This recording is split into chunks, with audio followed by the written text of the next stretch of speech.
Ladies and gentlemen, boys and girls, huffers, puffers and poultry stuffers, welcome along to the Joe Spivey YouTube channel where we discuss books and little else. And apologies for any vegans offended by the opening to this video. There will be something green and chewy in my next introduction. But yes, today we are breaking bread with the long since dead. We are looking at Jane Austen's Mansfield Park, written and published in 1814, or was it perhaps reviewed 5 or 6 years later, but written in 1814. One of the four novels which were published in her lifetime. Obviously Persuasion and Northanger Abbey were published posthumously, and we'll be getting into that soon when we, as I say, break bread with the long since dead, when we seize upon a classic, something whose author has long since been dead and has been shooting up the daisies from their pit of rest, but not just yet. I've got a little bit of a what might we say? We've got an introduction. I've got some mumbles for you. So again, it's Thursday evening, so that means that there's rugger on, and Hull Kingston. I love the way how I'm weekly charting my team's progress. We host the Salford Red Devils at our ground, Craven Park, this evening, and once more we should be confident, and I will walk into the living room brashly, hoping for a 15-point thrashing on our behalf.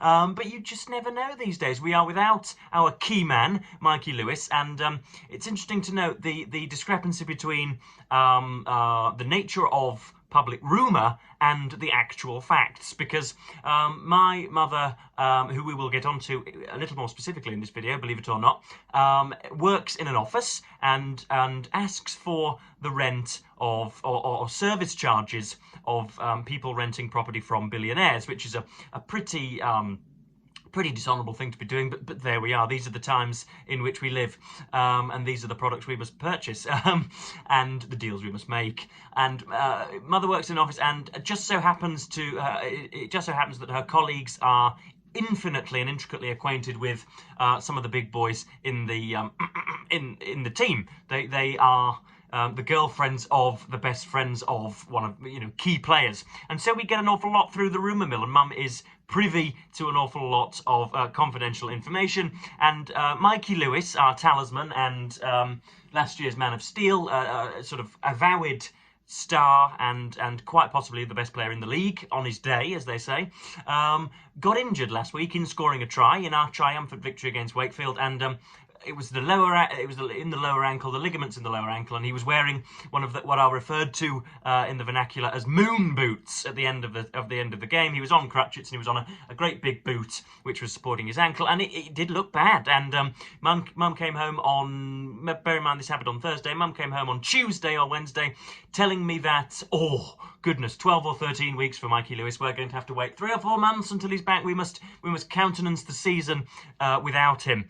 And then Hull KR released press information yesterday telling us that it's not as bad as at first thought, and he will be back in the coming weeks. So there you have the difference between the so-called primary sources, the excellent information, and indeed what Hull Kingston Rovers are officially releasing. So Lord knows when he will be back, but yes, so I'll be watching the rugger tonight. And yesterday, when I was in between reading Miss Austen's fine work, I was completing my 400th press-up of the day, and was waiting for further correspondence from the Turkish embassy, as per usual, when the phrase is stumbled upon, isn't it? But I saw in our drinks cabinet and on our cocktail cabinet an old book of memories.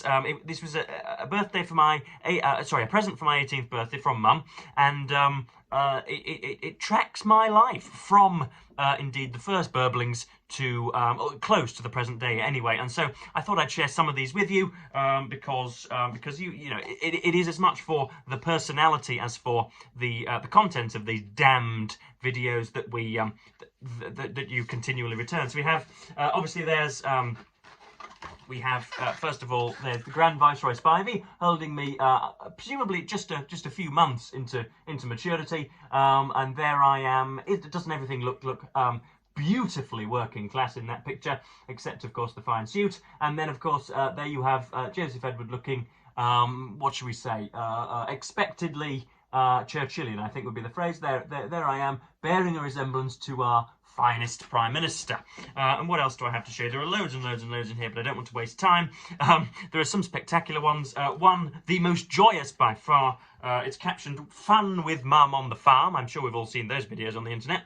But here is myself and my mother. I am 3 or 4, and I'm clearly loving my time stroking what must resemble sheep or goats. There we are. There's Mother looking, I think, I'm sure you'll agree, she looks positively Baltic in that picture. And there I am having the best time that anybody has ever had performing an activity, stroking the goats. And I'm sure we've just milked them as well, because we got the full experience that day. And then there was one more that I wanted to show you. Oh yes, this was how thin I got. I don't think there's visually a great difference between myself and that person now, but I was at this time 10 kilograms lighter. This was taken on holiday in Tenerife when I was 18, just before I was 18, I think. And here I am. Again, for any of you of a homosexual turn of phrase, you will have to gird your loins. Now there he is on the sun lounger with his Ray-Bans on and his I don't know, his fanciful trunks on. And but yeah, I was at that time I was well, I'm now 75 kilos, and I was about 67 or 68 then. So that was me virtually at my thinnest.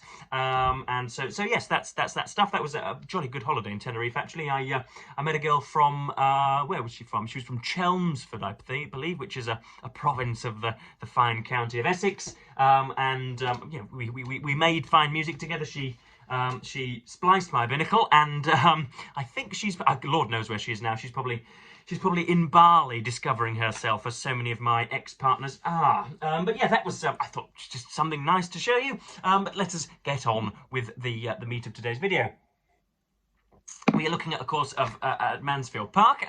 Now, I was drawn to Jane Austen because I suddenly realised, watching a few BookTube videos on YouTube, that it's the 250th anniversary of her birth this year, and so there are very many sprouting series that are going to be undertaken by some veritable and venerable channels, and so therefore I went hunting on my shelf too, and my history with Jane Austen is a strange one. She can't start a novel to save her life. As I pointed out on my Blue Sky the other day, you're always introduced to secondary and tertiary characters. You have vice uncles and step aunts and all sorts of sundry relatives who will have very little bearing on the narrative, and yet she piles in, she jams in, stuffs in 18 or 19 individuals in the first page, and so even the closest reader is completely and utterly lost. And that's no different at the start of Mansfield Park. I think Pride and Prejudice starts a little simpler, but Sense and Sensibility, good God, I read those first 3 pages very often, and find myself befuddled. But yeah, this is really, really jolly good as she gets going, Miss Austen. This is Fanny Price on the front here, one can assume anyways, though she is engaging in needlework. And Fanny Price comes from humbler beginnings. There are 3 sisters matriarching above this entire novel. You have Lady Bertram, who is the woman, the matriarch of Mansfield Park, the eponymous Mansfield Park. She has a sister by the name of Mrs. Norris, who is instrumental in bringing her niece, Fanny Price, the daughter of her other sister, who hasn't married as well, to Mansfield Park, so as to better her, and so as to bring her on. But Miss Norris starts out rather benevolent and then becomes snappy and negative and indeed grotesquely self-centered. And we every single opportunity we get, we are besmirching her in the margins with our pencils. So Fanny Price, quiet, reserved, unadventurous, what else might we say? Very, very safe, very, very complacent, not complacent, complacent.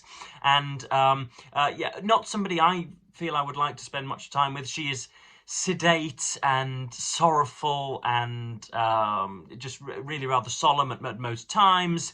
But you know, but she manages somehow to ingratiate herself. She's puzzled at the beginning as to why this has happened. She gets homesick. She misses most of all her brother William, who is set to join the Navy. More on the Admiralty later, folks. But yeah, she settles in, and of course the man of the house is a man by the name of what's his name again? Is it Sir Henry? Or no, it's Sir Thomas. Sir Thomas Bertram, who I imagine to be, if indeed this was cinematised, I should think Colin Firth would adequately fit that role. And he actually takes to her rather well. He's not as acridly dismissive as he could be of such a lowly girl.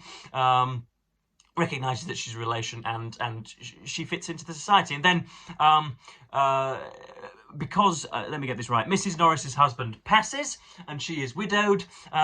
Into that house and that slot comes people by the name of Grant. So you have Dr. Grant and Mrs. Grant, and it turns out that Mrs. Grant's father died died before his time, and so her mother was forced to remarry, and therefore two step-siblings by the name of Mary and Henry. Mary Crawford and Henry Crawford come to live with them at the parsonage, and Mary and Henry Crawford are much more charismatic than nearly anybody in there. It's worth mentioning that at Mansfield Park you've got all the Bertrams. You've got Maria Bertram, who is spoken for pretty much. At Southerton Hall there is a man by the name of, I'm going to forget his name as well, Mr. Is it Rushworth? Mr. Rushford? Mr. Rushworth? Or Count Rushworth. He's the finest man for 20 acres around, within a 20-acre radius, and it is not officially put, but it is heavily implied that, as I say, Maria is spoken for. There's Julia Bertram, and then you have Edmund Bertram, who is perhaps the only person who actively looks to involve Fanny in all of her doings. Of course, this novel is completely unteachable to boys below the age of 16, because I don't know whether it's the same in America, but Fanny is vernacular for lady parts in this region, and so to say the noun Fanny is to it also connotes lack of masculinity, and if somebody is a wimp, they are sometimes said to be a big fanny. But yes, that's enough from the streets. Let's get back into the novel. They are a bolt from the blue. The Crawfords. You've got Henry, who is, as I say, more charismatic, and my favourite character throughout the novel is Miss Mary Crawford. It is Edmund Bertram and herself are put into close quarters quite often, and it's signalled very, very beautifully by Miss Austen that they might indeed marry at some point. But when Miss Crawford learns that that Edmund is set to go into the clergy and wants to follow in other footsteps, does not want to go the way of limp aristocracy, she thinks less of him, and she elbows him in the ribs quite often, and reminds me very much of Henry James's Henrietta Stackpole from A Portrait of a Lady, which was nice. I like those effervescent, fizzy women who are very, very willing to upturn the apple cart and to squander the solicitude of polite society. That's not a bad phrase, is it? So Miss Crawford's nice, and Fanny Price likes her cousin Edmund. I don't know whether she ever has true designs on marrying him, but he is the person whose behaviour pleases her most, and so therefore when Fanny Price comes and begins to attract Edmund and engages him in matrimonial conversations and flirty conversations, Mary Crawford is the person, quite rightly, who Fanny has the most reservations about. She doesn't actively hate her, she's incapable of such vitriol, but she has reservations about her, as I say, and on and on and on and on it rolls. The middle part centres on a theatre production, which of course I forgot to mention Henry Crawford, the charismatic brother of Mary Crawford, comes to Mansfield Park quite often, and sooner or later is wooing both Julia and Maria in one go. And although Maria is not quite spoken for, but her her marriage looks set, and so that's again another upsetting of the apple cart. But it's all done in the quintessential Austenian style. The adjective balletic kept coming to mind for those of you playing Joe Spivey Verbal Bingo. Balletic is worth 16 points this morning. Yeah, it's smooth, it's elegant. I'm trying not to sound like a complete pretentious ponce, but it really is a marvellous prose style on the sentence level. She manages to convey an awful lot in a short amount of time, and manages to be elegant and rather articulate, but not to be silly. She doesn't often overreach, where you often find with the George Eliots of the world, the Will Selfs of the world, those of us, I'm including myself in this little coterie, those of us kindly bequeathed by the Maker with the gift of the gab and with a wider vocabulary, quite often overreach and do more than we ought to, whereas Jane Austen never does that. She's always concise and always does it beautifully. Then this is the point where we're getting to about halfway through, just after. Henry Crawford then turns his attention to Fanny, not initially out of actual attraction, but in an awful manner, wants to comprise the entirety of her sky. He wants to attract her, not for the purposes of marriage, but just for the purposes of really self-aggrandizement and to put her in a vulnerable situation. It's rather gratuitous and utterly unkind, but there we are. And to do that, he manages to procure for William, who is Fanny's brother, who she hasn't seen for a good long while, manages via his father, I believe, to get a commission for William as lieutenant with the Admiralty. And so that's where we're at the moment. Henry Crawford has just virtually proposed, you might say, and Fanny is doing her best to bat off that suit and that request, and also to legitimise her position as well, because the head of the house, Sir Bertram, is not very happy that she is going to refuse him. But I've got some highlights to relate to you. There's a particularly gorgeous passage which I'll read out in a moment about where Fanny Price soliloquises about the nature of memory and the degradation of memory and the labile nature of memory, L-A-B-I-L-E, pencils at the ready. So yes, here we're talking about walking a tightrope for Sir Bertram, and because obviously the prospect of Fanny coming to live with them means that she must be involved in the household, but then must never be led to believe that she is one of them. There will be some difficulty in our way, Mrs. Norris, observed Sir Thomas, as to the distinction proper to be made between the girls as they grow up, how to preserve in the minds of my daughters the consciousness of what they are, without making them think too lowly of their cousin, and how, without depressing her spirits too far, to make her remember that she is not a Miss Bertram. I should wish to see them very good friends, and would on no account authorise in my girls the smallest degree of arrogance towards their relation, but still they cannot be equals. Their rank, fortune, rights and expectations will always be different. It is a point of great delicacy, and you must assist us in our endeavours to choose exactly the right line of conduct. And they do walk that tightrope very well, but Fanny is so well-mannered, and there was never any possibility of her mounting the stage and being the belle of the ball. Next up, we are talking about the difference between Fanny Price's regard for Edmund and Mary Crawford's regard for Edmund, because Mary Crawford has, we believe anyway, I think, designs on Edmund until she learns that he's set to be a member of the clergy, and Fanny Price likes Edmund, but I'm not sure contextually how viable a marriage would have been to a cousin in those times. I don't know whether that would have been a realistic option for her, but this is the shared appreciation of Edmund by the two girls. That was the only point of resemblance between her and the lady who sat by her. In everything but a value for Edmund, Miss Crawford was very unlike her. She had none of Fanny's delicacy of taste, of mind, of feeling. She saw nature, inanimate nature, with little observation. Her attention was all for men and women, her talents for the light and lively. In looking back after Edmund, however, when there was any stretch of road behind them, or when he gained on them in ascending a considerable hill, they were united, and there he is broke at the same moment from them both more than once. So they're towards the same goal, but with different intentions, we sense. But yeah, Fanny Price is capable of the most piquant, the most piquant speech, and this is demonstrated here when she befriends Miss Crawford before long, when Miss Crawford moves there more permanently, and finds that they can get on indeed.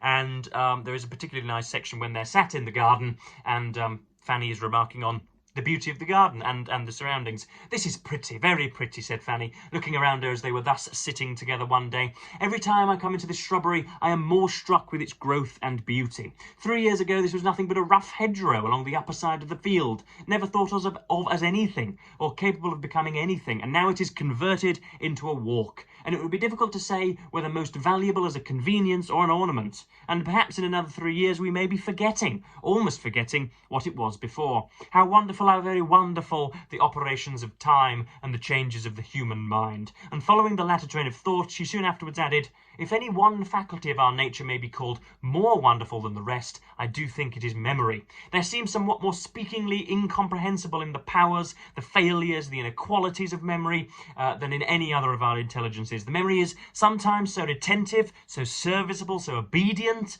at others so bewildered and so weak, and at others again so tyrannic and so beyond control. We are sure to make a miracle every way, but our powers of recollecting and of forgetting do seem particularly past finding out." So now that's obviously just something that Miss Austen materialised, in her time at home, and she has thus placed it into the mouth of a character. So that's Jane Austen's Mansfield Park. I'm really enjoying it. Not sure whether I'll do a second review when I've finished the thing, because I think I can't think that I will derive more from it, that I will pluck more from it, but we shall see. But yeah, a nice relief after reading a very terrible review copy, which myself and my Falstaffian editor, Mr. Steve Donoghue, have decided should never be put before the public, or at least I have realised that, and he has assisted me in arriving at that decision. But there are big things going on at the moment.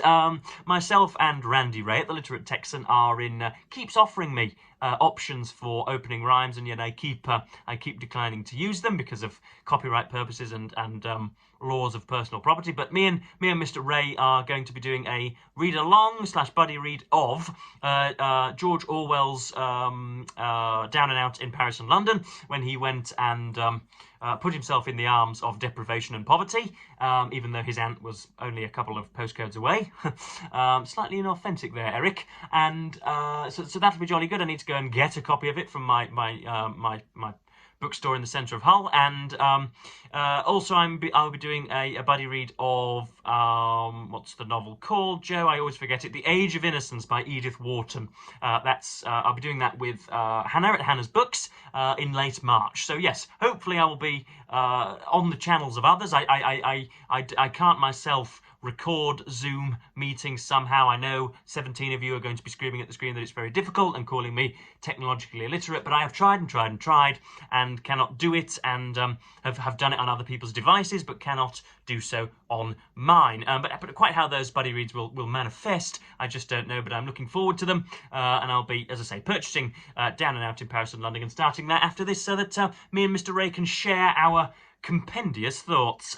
So yes, I've done 23 minutes, and that's jolly enough for today. I am, as I say, walking into the centre, hoping to avoid the heroin addicts and the reprobates in due course. So yes, I will, as per usual, thank you ever so much for watching. I want to know how acquainted you are with Miss Austen. Of course, we are used to canonical classics on this channel, but I haven't reviewed Miss Austen very much at all on here. So yeah, I want to know whether you've read Mansfield Park, whether you've liked it, which of her oeuvre is your favourite, and yeah, we'll go from there. So we've been down memory lane this morning, and we've also looked to the future. How very expensive. So yes, as per usual, I'll thank you ever so much for watching BookTube, and yeah, say goodbye.